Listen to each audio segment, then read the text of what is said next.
Okay, everyone. So if your oil change needs to be done, your alert will come up on your app. You'll come up on your dash.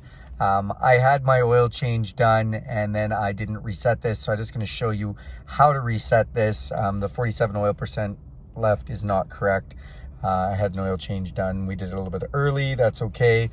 So just to show you where this menu is, if you go into truck info, then you go down to engine information, you go inside, it will show you engine hours, idle hours, and remaining oil life. Now, if we go back out of this and we go into the settings menu, not too far, into settings, we go down a few to vehicle maintenance, and go into oil life. Now we can hold OK and reset the oil life.